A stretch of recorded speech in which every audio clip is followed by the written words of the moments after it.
Alléluia. Nous sommes en train de partager quelque chose avec le pasteur Samuel. Et je bénis le Seigneur pour cet homme. Je célèbre le nom du Seigneur dans sa vie et dans sa famille. Amen. Amen. Et parce qu'il nous a conduits dans l'essentiel. Amen. Amen. La croissance est l'essentiel chrétien. Amen. Amen. Et je vais encore emprunter, papa. On va se tenir sur le fondement que tu as posé. Alléluia. Que tu as pris toi-même chez les apôtres. Amen. La Bible dit que nous avons été édifiés dans le fondement des apôtres avec Jésus comme étant la pierre angulaire. C'est-à-dire la pierre de l'angle sur laquelle on prend le repère. Amen. Amen. Alléluia. Amen. Est-ce que quelqu'un est content? Alléluia. Amen. Et ceux qui méprisaient les faibles commencements vont voir le niveau dans ta main. Amen. Je parle prophétiquement. Alléluia. Amen. Je suis saisi d'un esprit de prophète ce matin. Amen. Et ceux qui méprisaient les faibles commencements verront le niveau dans ta main. Amen. Amen. Ils verront le niveau dans ta main. Alléluia. Et c'est pour traiter encore un peu de temps seulement. Mais seulement en attendant, nous continuons à poser pas une autre fondation, non. Mais nous sommes édifiés dans cette fondation que les apôtres ont posée sur la personne de Jésus. Alléluia. Parce que lui-même, il a bâti dessus. Il a dit à Pierre, tu es Pierre. Et sur cette pierre, je vais bâtir mon église. Il n'a pas dit que c'est Samuel qui va bâtir l'église. Il n'a pas dit que c'est Ebey. Non. Il n'a pas dit, non. Il a dit, je bâtirai l'église. Mon église. Je bâtirai mon église. Et c'est Jésus qui bâtit l'église. Si tu crois à ça, dis Amen avec moi. Amen. Amen. Amen. Et donc ce matin, nous allons nous tenir encore sur ce que je suis heureux parce qu'en plus c'est mon grand frère. Et donc vous savez, chez les grands frères, on peut aller prendre dans leur assiette tranquille. Le risque vient. Amen. Donc ce matin, pasteur, je veux prendre encore dans ton assiette. Amen. Et nous allons nous tenir sur le livre de Galates chapitre 4 que nous avons lu au commencement de cette leçon. Amen. Et le but, bien aimé pour nous, c'est de croître, c'est de grandir. En fait, lorsque le Seigneur nous amène dans sa maison, il nous appelle dans sa maison, c'est parce qu'il a un projet. Amen. Amen. Et comme dans ce projet, tout commence par la parole, il veut que nous soyons instruits dans la parole. Parce qu'il ne peut pas nous amener dans ce projet sans nous avoir instruits dans la parole. Amen. Et je peux vous dire que cette promesse est pour tout le monde. C'est-à-dire que Dieu a quelque chose pour chacun. Et ce que Dieu a pour chacun est extraordinaire. Peut-être tu ne le savais pas et tu te dis que ta vie se limite à ce que tu es là. C'est parce que tu n'as pas levé les yeux pour voir. Il dit à Abraham, lève les yeux. Il dit, ce que tu vois, je te le donne. Alors si tu ne vois pas plus loin que le bout de ton nez, tu ne sais pas ce que Dieu te donne. Et c'est dans la parole que tu es instruit pour voir en réalité qu'est-ce que Dieu a préparé pour toi. Et il dit que cette promesse est pour vous, pour vos enfants, et pour tous ceux que le Seigneur appellera, en aussi grand nombre qu'il les appellera. C'est-à-dire que Dieu peut appeler toute la terre, il aura quelque chose de spécial pour chacun. Amen. Amen. Est-ce que tu peux comprendre avec moi que Dieu a quelque chose de spécial pour toi? Amen. Et que c'est extraordinaire. Et que ça ne ressemble même pas à ce qu'il a pour moi. Amen. Alléluia. Alléluia. Nous sommes en train de parler de la croissance, comment grandir. Amen. Et nous allons prendre pour parole, parce qu'au commencement était la parole, nous allons prendre la parole que notre pasteur nous a préparée. Nous allons manger son repas bien maintenant.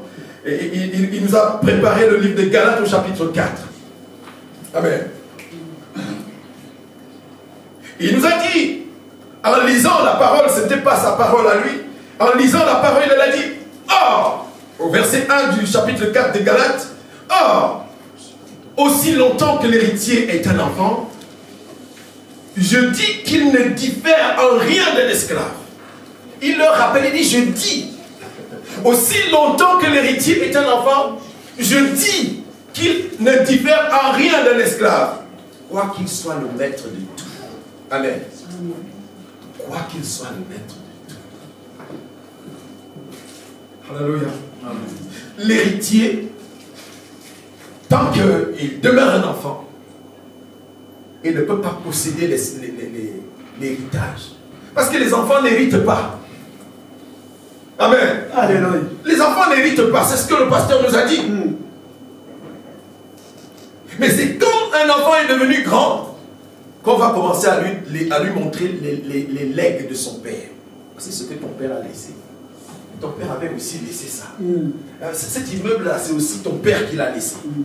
Et tu vois le yacht là-bas, c'est ton père aussi qui l'avait laissé. Et là, il découvre ce que son père a laissé. Et on lui dit, tout ça est pour toi. Maintenant, on peut aller chez le notaire. Amen. Pour que tu prennes possession de tout ce que ton père a laissé. Amen. Alléluia. Et donc, Dieu a préparé des choses comme ça pour nous. Et il nous a fait naître. Or, aussi longtemps que nous demeurons les enfants, nous ne pouvons pas accéder à ce que Dieu nous a préparé. Amen. Alléluia. Mais avant de grandir, il faut naître. Amen. Il faut naître. Ça, c'est comme ça une petite introduction. Je pense que nous allons toujours en piochant dans le champ du pasteur et de l'évangéliste, parce que c'est des gens qui ont bien cultivé, en piochant dans leur champ, en récoltant, nous allons récolter là où nous n'avons pas sémé. Amen. D'autres ont sémé, nous récoltons. Amen. Amen. Ça aussi c'est le mystère de la foi. Amen. Certains sèment, d'autres arrosent et les autres récoltent. Et tous sont contents. Amen. Et vous êtes contents avec moi ce matin. Amen. Et donc, avant de naître, une femme tombe enceinte, n'est-ce pas? Est-ce que vous savez qu'il y a des grossesses qui n'aboutissent pas, qui s'arrêtent en chemin? Amen. Des grossesses qui n'aboutissent pas, qui s'arrêtent en chemin. Mais lorsqu'une grossesse est mise en place, on commence à faire des projets. On commence on court faire les premières échographies. Amen. Pour savoir ce sera quoi le sexe. Maintenant, la science peut nous permettre de faire ça. Mais avant, on attendait le jour de la naissance. Le père, le cœur battait dehors, parce qu'il n'était pas permis d'entrer là-bas. Là, il y avait les sages femmes. Et le cœur battait dehors. Et on attendait, est-ce que ce sera un garçon ou une fille? Mais c'est à ce moment-là qu'il allait savoir. Amen. Mais dans ces temps-ci, le Seigneur a permis par le moyen de la connaissance qui a augmenté. La Bible dit que la connaissance augmentera.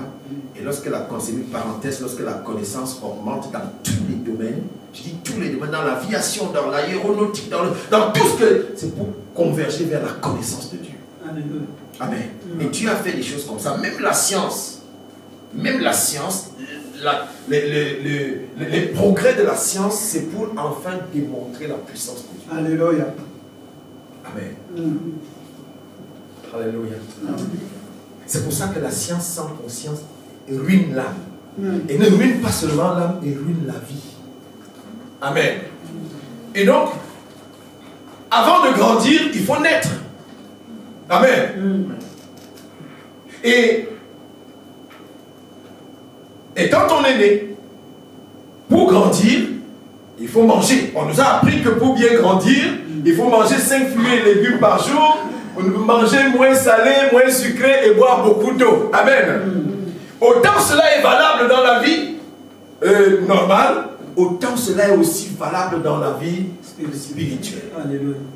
Et ici, nous parlons de la croissance spirituelle. Alléluia.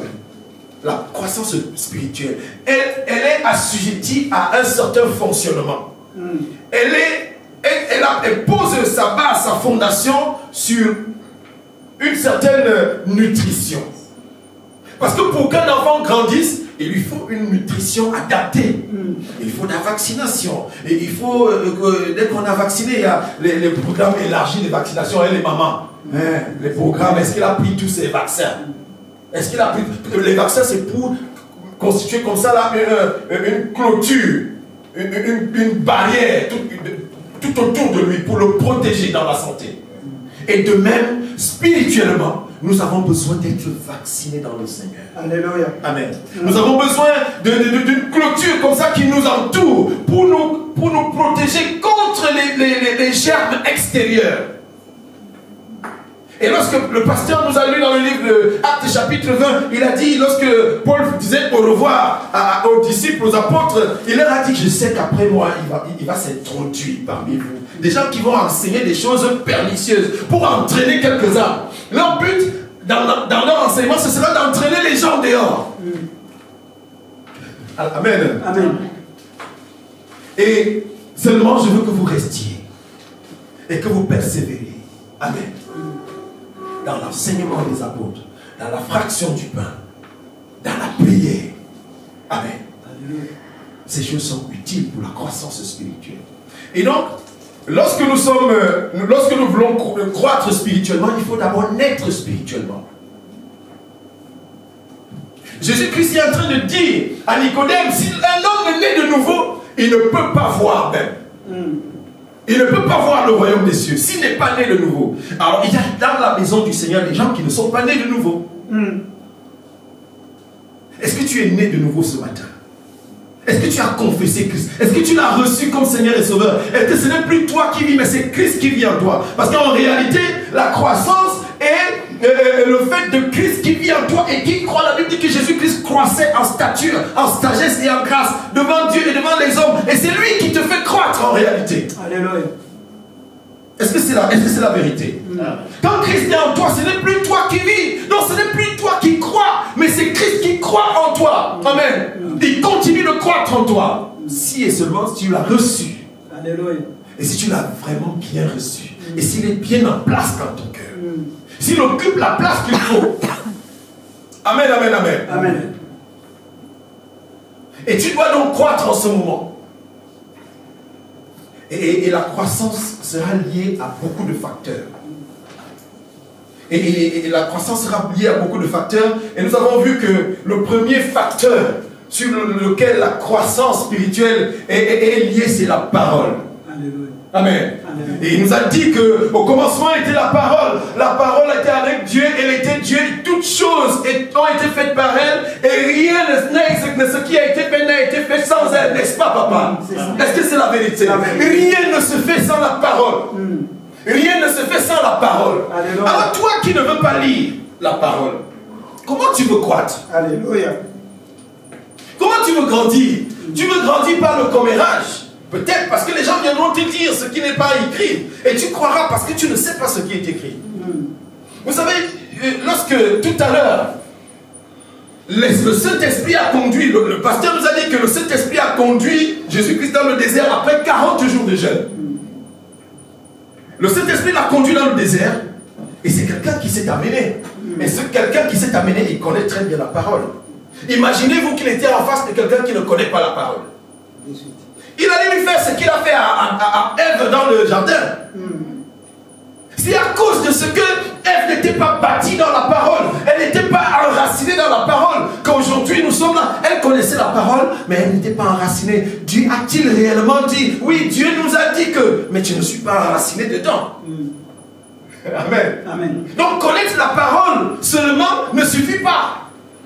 Amen. Alléluia. Il faut la mettre en pratique. Alléluia. Il faut la mettre en pratique. Et pour la mettre en pratique, il y a un levier. Il y a un levier sur lequel il faut se poser. Amen. Amen. Le levier, c'est l'esprit. Alléluia.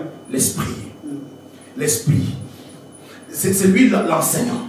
C'est lui, dit le Saint-Esprit, lorsqu'il sera venu, il vous conduira dans toutes choses. Il vous enseignera. Il sera l'enseignant. Mais si vous n'êtes donc pas né de nouveau, vous n'avez pas le Saint-Esprit. Parce que le Saint-Esprit s'acquiert, ou du moins, on le reçoit lorsqu'on est né de nouveau. Et il dit encore à Nicodème, si un homme est né d'eau et d'esprit, il ne peut pas entrer. Amen. Alléluia. Et si un homme ne naît de nouveau, il ne peut pas voir. Donc il y a des gens dans l'assemblée des saints qui ne sont pas nés de nouveau, qui ne verront jamais. Qui ne verront jamais le royaume. Amen. Amen. Ils ne verront jamais le royaume. Et il y en a d'autres qui sont nés de nouveau, mais qui ne sont pas nés d'eau et d'esprit. Amen. Ils sont nés de nouveau. On les a accouchés. Amen. Parce que ce qui se passe, c'est que lorsqu'une femme est enceinte, la grossesse peut s'arrêter. Il y a un processus de vie qui a commencé. Amen. Parce qu'il y a un processus de vie qui commence dans la grossesse et qui arrive à maturité. La maturité fœtale, c'est la période où l'enfant ne peut plus aller au-delà de ça dans le ventre de sa mère. Il faut à tout prix qu'il sorte. Amen. Et quand on voit une telle maman qui marche, on sait que bientôt. Amen. Parce qu'elle souffre tellement, n'est-ce pas les mamans? Elle souffre tellement. Elle souffre quoi? Des douleurs de l'enfantement. Des douleurs de l'enfantement. Et lorsqu'elle a enfanté, elle oublie les douleurs de l'enfantement. Et pour l'enfant, l'enfant laisse ce qu'il y a dans le ventre, le placenta dans lequel il était. Parce que l'enfant vivait là-bas dedans. L'enfant avait un mode de nourriture, de nutrition qui le faisait grandir dans le ventre de sa mère. Et si le mode de nutrition n'est pas adapté, la grossesse va s'arrêter. La croissance fœtale va s'arrêter. Et ce bébé ne va pas arriver en maturité fœtale. Et la conséquence c'est quoi? L'interruption de la grossesse, on va parler de la fausse couche. Et Paul parlait de l'avorton. Amen. On parle de la fausse couche. Et ça c'est dans les premières semaines de la grossesse. Mais plus loin, la grossesse peut aussi s'arrêter. Alors que l'enfant a grandi dans le ventre, jusqu'à un certain moment donné où les parents ont déjà tout acheté. La grossesse s'arrête aussi. Amen. Et à ce moment-là, on parle d'accouchement prématuré, ou du moins un mort-né. Un mort-né. Et il peut s'agir aussi de cela dans la croissance spirituelle. Quelqu'un peut bien commencer. Et Paul, parlant aux Galates, au chapitre 3, verset 1, il dit: Galates dépourvus de sens, qui vous a ensorcelé. Vous avez bien commencé et vous voulez mal finir. Amen. Amen. Dans la croissance, on ne doit pas finir mal. Alléluia. J'ai une autre bonne nouvelle pour vous ce matin. C'est que Jésus n'échoue jamais. Alléluia. Si Jésus est réellement dans ta vie, tu n'échoueras pas. Alléluia. Moi, je n'échouerai pas. Alléluia. Amen. Amen. Je n'échouerai pas. Et David l'avait compris. Il disait: même quand je marche dans la vallée de l'ombre de la mort, je ne crains pas, parce que je sais que mon Dieu n'échoue pas. Alléluia. Amen. Amen. Je ne crains pas parce que mon Dieu n'échoue pas. Même quand les gens vont dire quoi, je reste focus sur mon Dieu. Et j'oublie, ça rentre là, ça sort là-bas. Je garde, ça ce sont les vents contraires qui vont venir, mais je garde mon regard vers le Seigneur. Alléluia. Parce qu'il n'échoue pas. Amen. Amen. Et si tu pensais que tu as échoué, la bonne nouvelle ce matin, une autre bonne nouvelle, c'est que tu n'as même pas commencé. Amen. Amen. Amen. Tu n'as même pas commencé. Amen. Et Jésus avait gardé un petit nombre comme ça pour les enseigner. Et il enseigne avec la bonne parole. Et donc, lorsque nous sommes nés de nouveau, il faut commencer tout de suite au lait spirituel. Il faut aller tout de suite. Souvent, on met l'enfant à la mamelle de sa mère. Pourquoi? Parce que ce lait, le premier lait qui coule de la maman, est très, très, très nourrissant pour le bébé. Il va lui garantir même la protection. Amen. Alléluia. Il va lui garantir la protection. Il faut donc des éléments de base dans la foi aussi pour bien grandir. Et ces éléments sont dans la bonne parole. Lorsque nous recevons Jésus-Christ, nous recevons la vie éternelle. La promesse est pour ceux qui ne sont pas encore. Et pour nous qui sommes déjà dans le Seigneur, nous avons la vie éternelle qui commence maintenant. Amen. Elle a commencé la vie éternelle. Au centuple dans ce siècle, mais avec des persécutions. Et à l'éternité dans le siècle à venir. C'est la vie éternelle qui a commencé maintenant. Et tes persécutions, nous allons en parler, font partie du parcours de la vie éternelle. Alléluia. Et c'est pour te faire grandir, afin que tu aies ta place dans la vie éternelle. Et comme dans la grossesse aussi, normal, dans la grossesse spirituelle, il peut s'arrêter, le processus de croissance peut s'arrêter. Amen. Et cela ne dépend pas du père. Non. Ça dépend des facteurs de malformation de l'enfant, peut-être. Ou alors de la mère, le mode de vie de la mère. C'est pour ça que l'Église, en tant qu'épouse, a un mode de vie qui doit garantir la croissance des enfants de Dieu. On va t'interdire certaines choses. On va te dire, pour une femme enceinte, ne fume pas la cigarette, ne bois pas l'alcool, n'est-ce pas les mamans? Pendant la grossesse. Et parce que l'église doit enfanter, et elle a un mode de vie. Un mode de vie qu'il faut intégrer en tant que fœtus spirituel.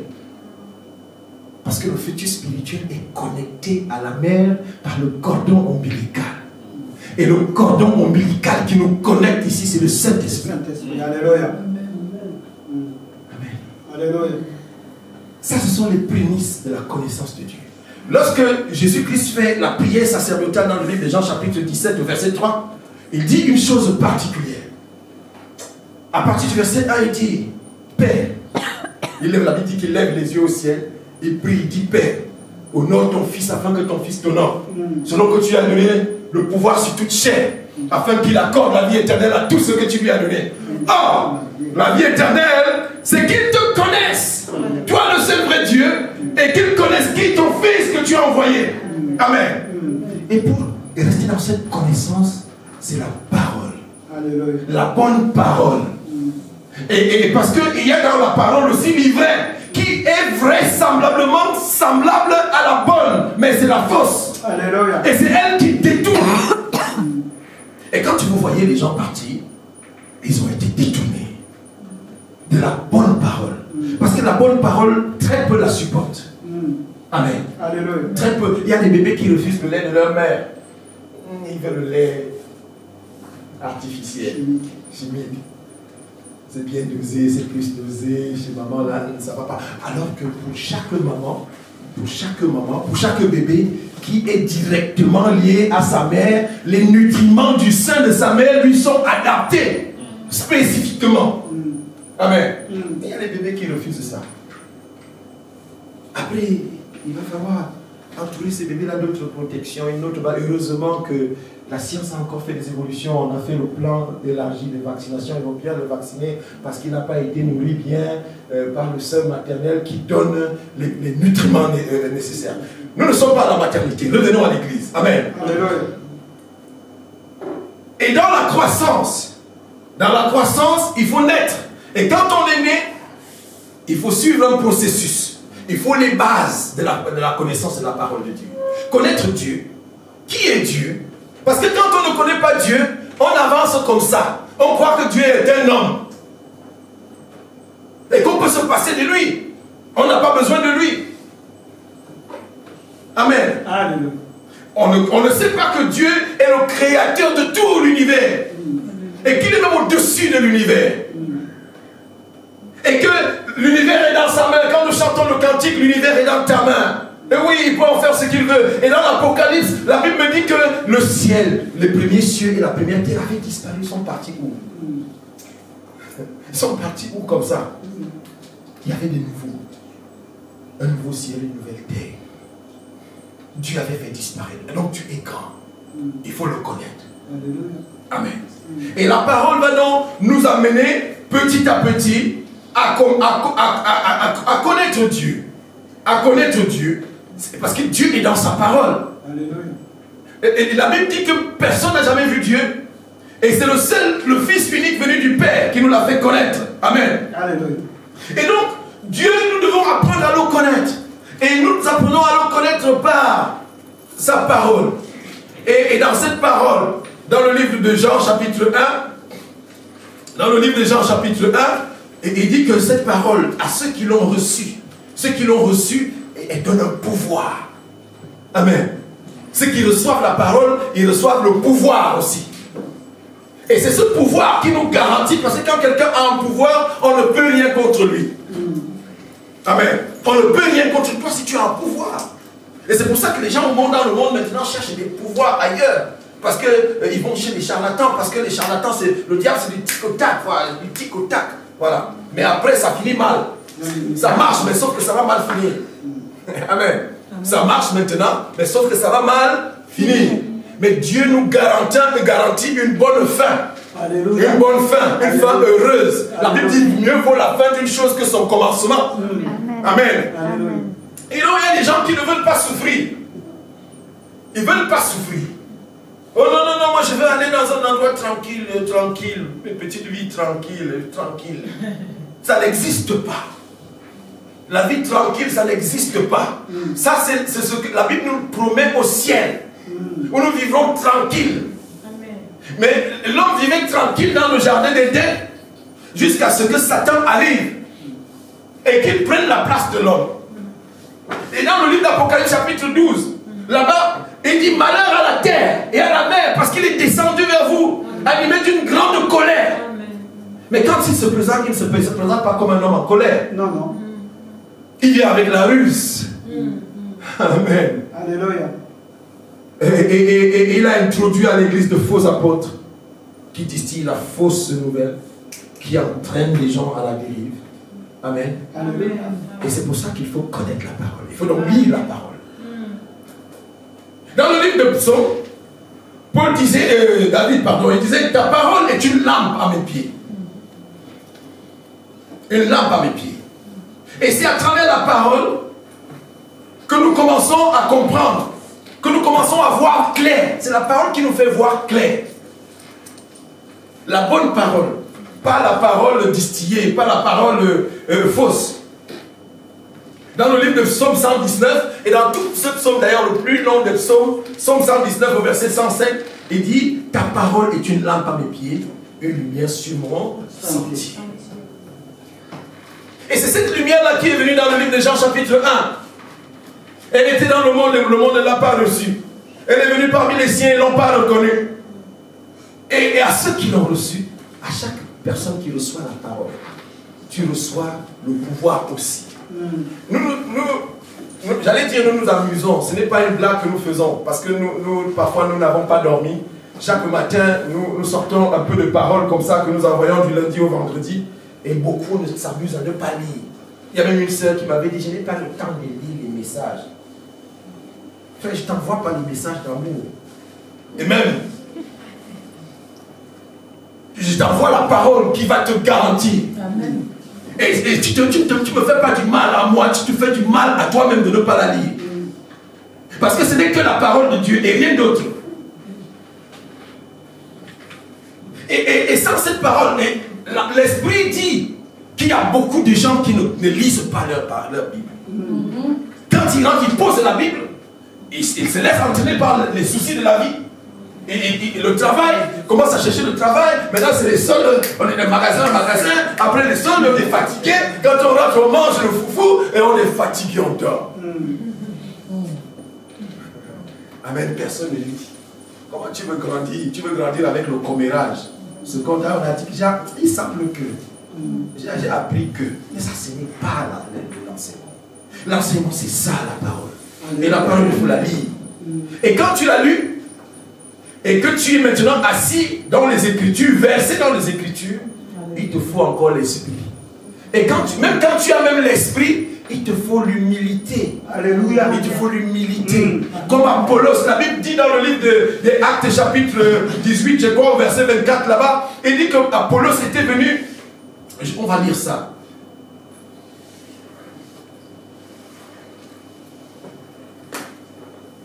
Dans le livre des Actes, chapitre 18, pardon, à partir du verset 24 au verset 26. Quelqu'un peut nous lire ça? Actes, chapitre 24, le 18, pardon. Actes 24. Actes, chapitre 18. Verset 24 à 26.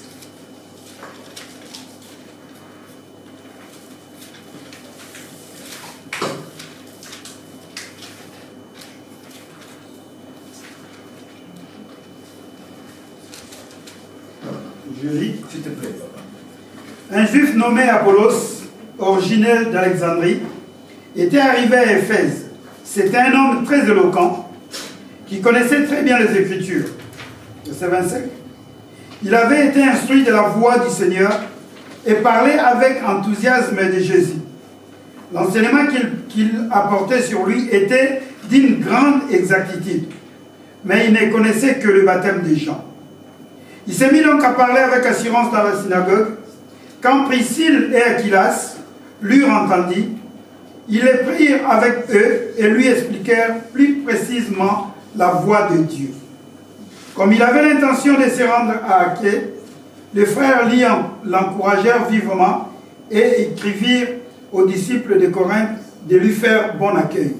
Dès son arrivée là-bas, il fit par la grâce de Dieu d'un grand secours pour des croyants. Amen, amen. On peut s'arrêter là.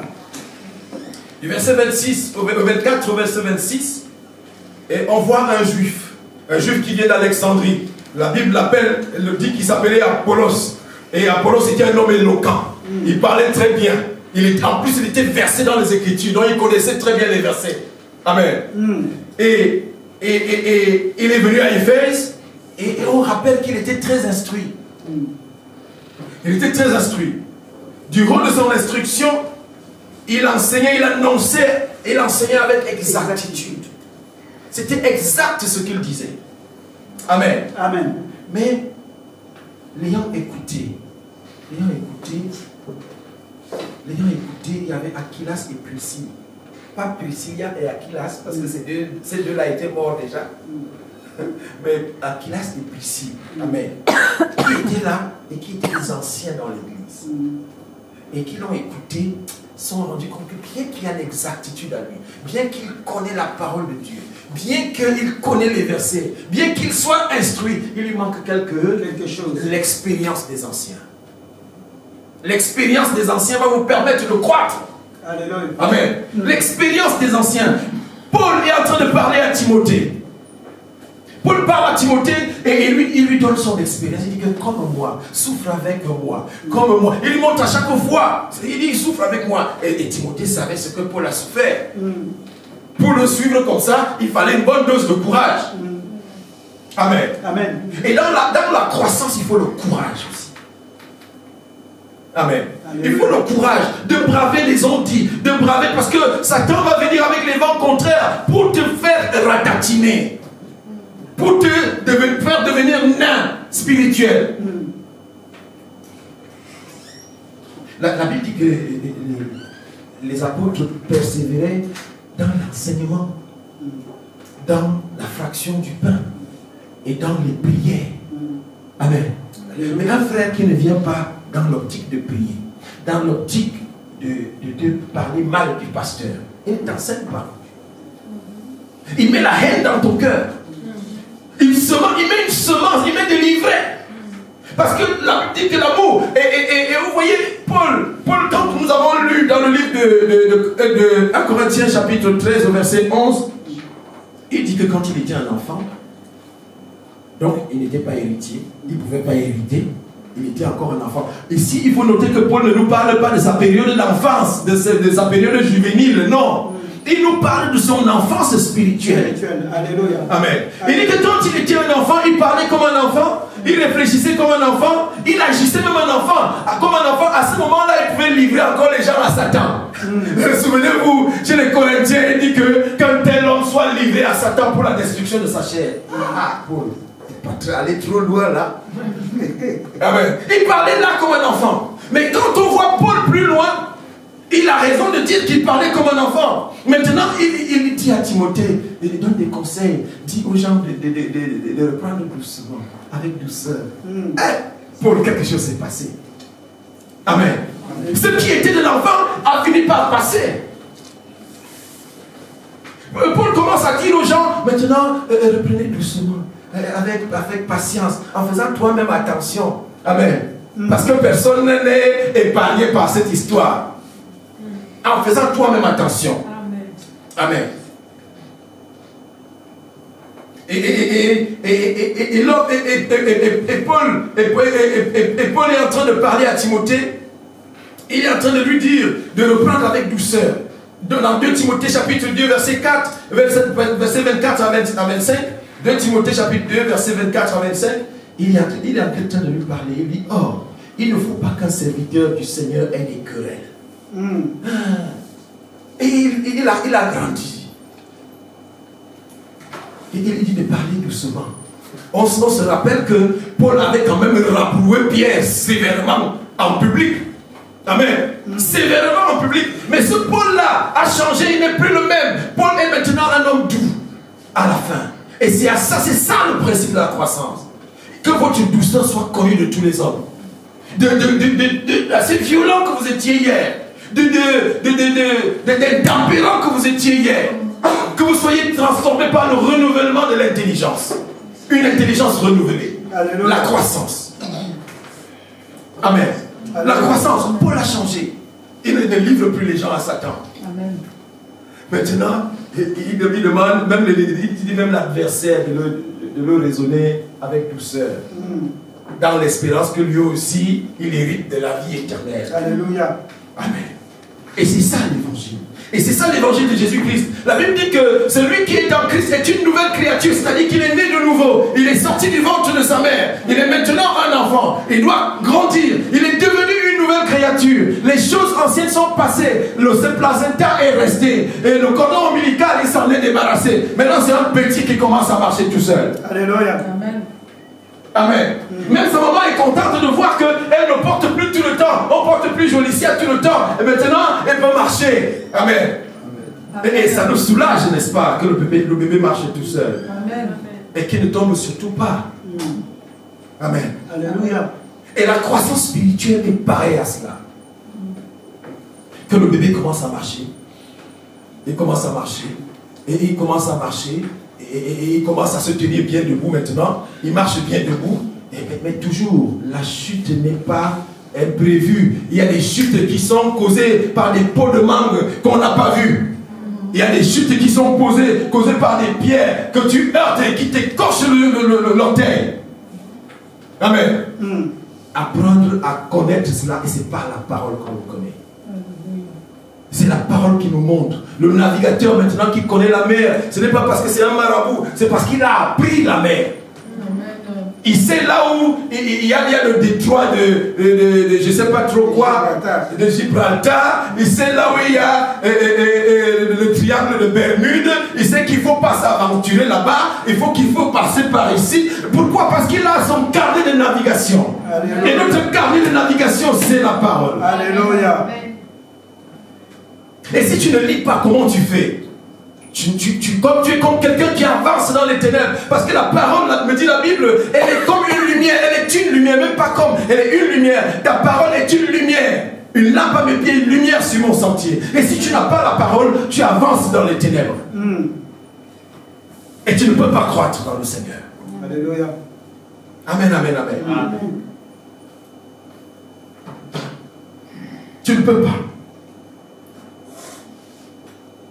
Et cette parole va aussi nous apprendre comment se tenir dans la maison du Seigneur.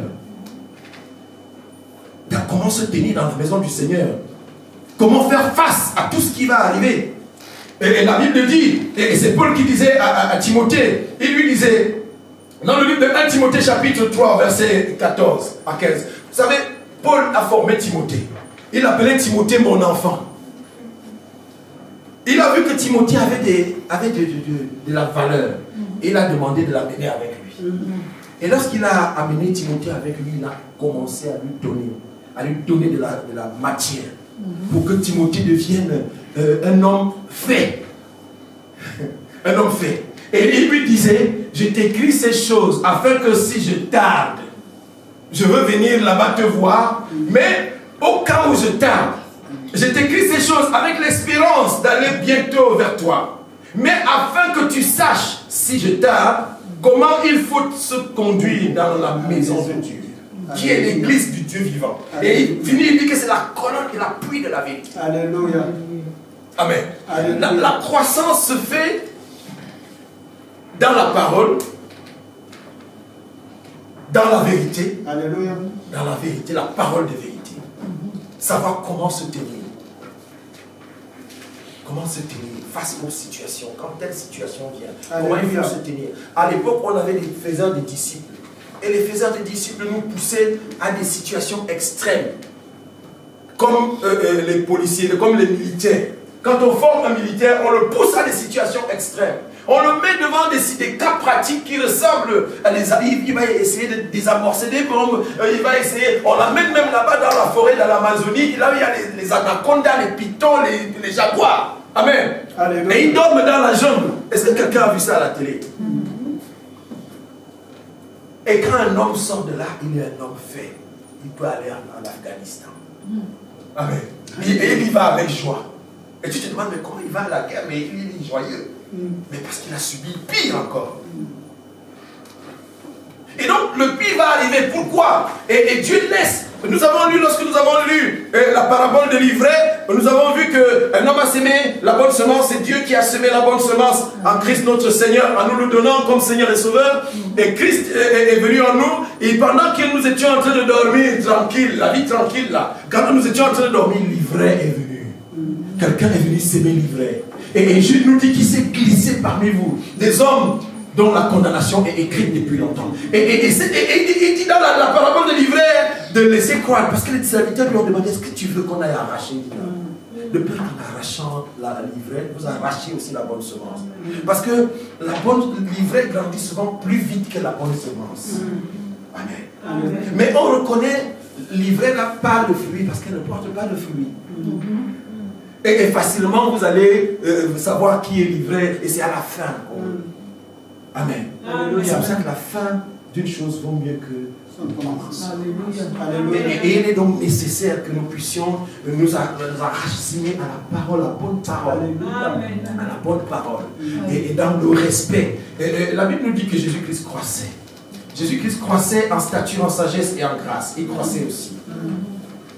Et lorsque Jésus-Christ croissait, il était soumis à ses parents. La Bible dans le livre de Luc chapitre 2. On peut lire Luc chapitre 2. Luc chapitre 2. À partir du verset 40. Verset 40, verset 47. On va lire ça comme ça. Luc chapitre 2.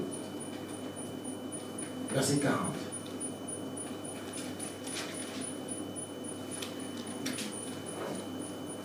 On peut commencer au verset 39. Je vais lire peut-être pour vous. Lorsqu'ils eurent accompli tout ce qu'ordonnait la loi du Seigneur, Joseph et Marie retournèrent en Galilée, à Nazareth, leur ville. Or, verset 40, l'enfant croissait et se fortifiait. Il était rempli de sagesse et la grâce de Dieu était sur lui. L'enfant croissait. Il se fortifiait. Il devenait de plus en plus fort. Il s'est développé. Et c'est ce que le Seigneur veut que nous puissions nous développer. Alléluia. En nous fortifiant dans la parole. Étant remplis de sagesse. Et c'est alors que la grâce de Dieu nous accompagne. Amen. Amen. Parce que la grâce est trompeuse. Nous dit le livre de Proverbe 31. Verset 30 là-bas, il dit que la grâce est trompeuse et la beauté est vaine. La beauté est vaine. Si tu mets ta confiance dans ta beauté, un jour elle va faner. Mets ta confiance en Jésus, lequel est éternel. Il vit éternellement. Il dit que la grâce est trompeuse. Il y a des gens qui ont vécu dans la grâce. La grâce, ils sont morts dans la grâce. Et quand tu meurs dans la grâce comme ça, tu pars directement de l'autre côté. Parce que c'est pour ça que la grâce est trompeuse. Oh non, ça maintenant il m'est rien arrivé. Il m'est rien arrivé. Et jusqu'à ce que la mort vienne te surprendre dans ça. Jusqu'à ce que la mort vienne te surprendre dans ça. Et c'est la Bible dit que c'est là qu'il y aura des pleurs et des craissements des dents.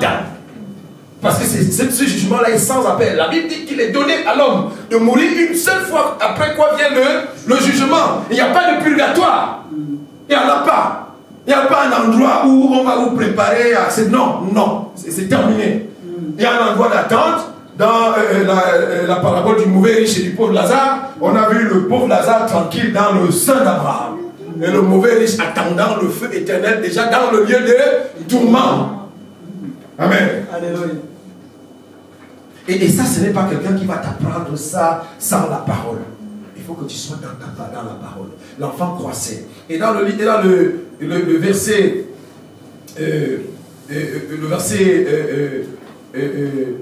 49, lorsque ses parents lui demandent, on l'a retrouvé, vous savez, il s'était perdu pendant 3 jours. Ils l'ont retrouvé dans le temple en train de poser des questions pertinentes au rabbin. Et sa maman lui demande, mais pourquoi tu nous as fait ça? Mais tu nous as créé une grosse frayeur. Et il leur dit, pourquoi me cherchez-vous? Ne saviez-vous pas qu'il faut que je m'occupe des affaires de mon Père? Dans la croissance, il faut s'occuper des affaires de Dieu. Alléluia. Amen. Pour bien croître, il faut s'occuper des affaires de Dieu. Amen. Et dans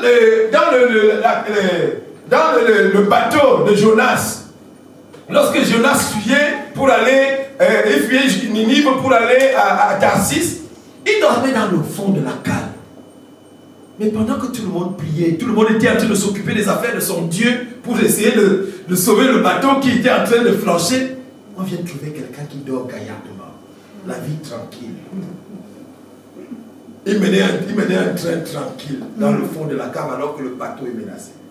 On lui a demandé quoi? Qui es-tu? Quelles sont tes origines? Tes origines et quelles sont tes affaires? Quelles sont tes affaires? Quelles sont tes affaires? C'est là où on découvre que c'est lui l'asticot. L'asticot dans le fond. Il ne s'occupe pas des affaires de son père. Pour bien croître, bien-aimé, il faut s'occuper des affaires de Dieu. Alléluia. Est-ce que tu t'occupes des affaires de Dieu? Je bénis le Seigneur pour son serviteur, parce que maintenant on peut enseigner. Alléluia. Amen. Alléluia. Maintenant on peut enseigner. Est-ce que quelqu'un a enseigné? Mais pourquoi vous n'êtes pas là le mardi connecté? Pourquoi vous faites ça? Pourquoi vous faites ça? Mardi, tu ne sais pas ce que nous rendez-vous mardi, n'est-ce pas? Alléluia. Parce que nous avons besoin de votre part. Alléluia. Dans cette histoire. Et nous avons besoin de grandir ensemble. Alléluia. Parce que le royaume de Dieu, c'est ensemble. Ce n'est pas individuel. C'est individuel, d'accord, mais c'est ensemble. Ensemble. Amen. Alléluia. Et donc, il faut s'occuper des affaires de son père. Et il dit, ne savez-vous pas que je dois m'occuper des affaires de mon père? Et au verset 50-51, la Bible dit que, mais ils ne comprirent pas ce qu'il leur disait. Puis, il descendit avec eux pour aller à Nazareth, et il était soumis. Il leur était soumis. Il leur était soumis. Il était soumis à qui? À ses parents. Alléluia. Il était soumis à ses parents. Pour bien croître. En plus de la parole, en plus du Saint-Esprit, en plus du courage, en plus de s'occuper des affaires de Dieu, ne néglige pas les parents. Alléluia.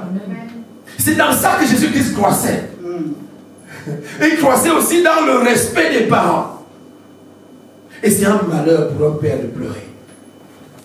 Lorsqu'il a tout donné. Et que le résultat ne donne que tout ça pour ça. Il perd des nuits. Il passe des nuits de longue veille. Il perd le sommeil.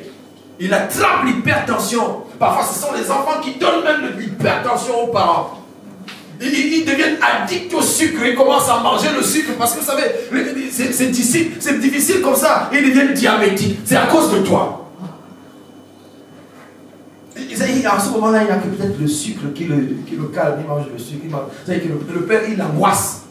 Il angoisse tellement, il se met à manger le sucre. Tout ce qu'il veut manger, il met le sucre dedans. Mais tu ne sais pas. Mais nous vivons ça à la maison, n'est-ce pas? Le papa devient malade à cause de toi. La croissance inclut cela. Amen. Et nous, qu'est-ce que nous faisons? Nous dédouanons nos enfants. Oh, il est encore petit. Et Dieu dit à Jérémie, ne dis pas je suis un enfant. Quand il veut l'envoyer, il dit non, je suis encore un enfant. Il dit, qui t'a dit ça? Est-ce que tu sais depuis quand moi j'étais établi? Est-ce que tu sais depuis quand? Ne dis pas je suis un enfant. Commencez à instruire les enfants. Et d'ailleurs, au nom de Jésus, que les enfants ici soient instruits. Au nom puissant de Jésus. Dans la bonne parole. Dans la bonne parole. Dans la bonne, et qu'ils ne s'en détournent point. Et que cette parole leur donne de la vie. La vie. La vie. Au nom de Jésus. Au nom de Jésus. Amen. On ne dédouanons pas les enfants. Ah non, comme il est petit, il faisait comme ça. Il n'est pas petit. Alléluia. Et c'est ce que Dieu dit à Gédéon, il dit surtout à Jérémie, il lui dit, ne dis pas je suis petit, ne dis plus ça. Ne dis plus je suis petit. Parce que avant même que toi tu sois mis dans le ventre, je te connaissais. Je te connaissais. C'est pour ça que je t'ai amené à maturité fœtale. C'est pour ça que tu es né. La Bible dit que nous sommes son ouvrage et que nous avons été créés pour de bonnes œuvres que Dieu a préparées d'avance afin que nous les pratiquions. Alléluia. Et c'est à partir du petit âge de l'enfant. Tu commences à éduquer maintenant. Alléluia. Maintenant, c'est maintenant. Parce que demain, il sera tard.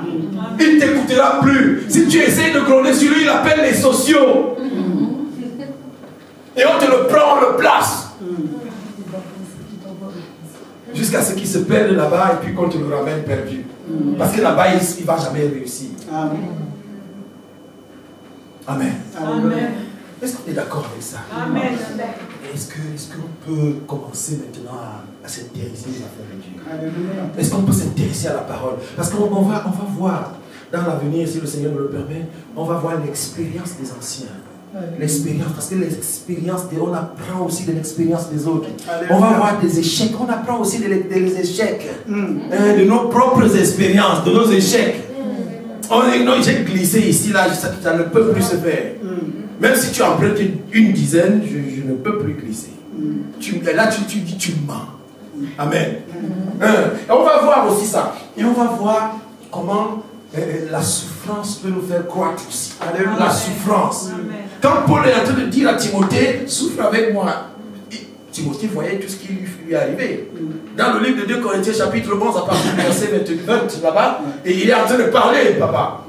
Et il dit tout ce qu'il a vécu. Il ne parle surtout pas des prouesses qu'il a réalisées. Non. C'est d'autres qui disent ça, quand les gens étaient malades, on partait, on prenait les mouchoirs, on partait, puisse ce mouchoir être comme celui de Paul. Amen. Et on allait, on posait sur quelqu'un, personne n'était guéri. Amen.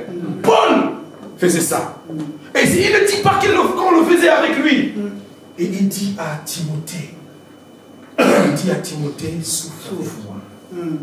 Souffre avec moi. Alléluia.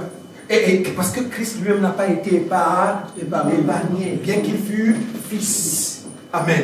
Il n'a pas été épargné. Dieu n'a pas épargné son propre fils. Et pourquoi? C'est pour le perfectionnement. Alléluia. Le perfectionnement. Amen. Amen. La croissance, c'est ça. Devenir plus grand, cesser d'être petit, se transférer, se télécharger. Téléchargement en cours. Amen. Téléchargement en cours. Amen. Mais tu ne sais pas quand ça va finir. Jusqu'au jour où ça finit. Alléluia. Amen. Amen. Alléluia. Amen. Est-ce qu'on va s'arrêter ici? Amen. Amen. Est-ce que c'était bien? Alléluia. Est-ce que tu as goûté que le Seigneur...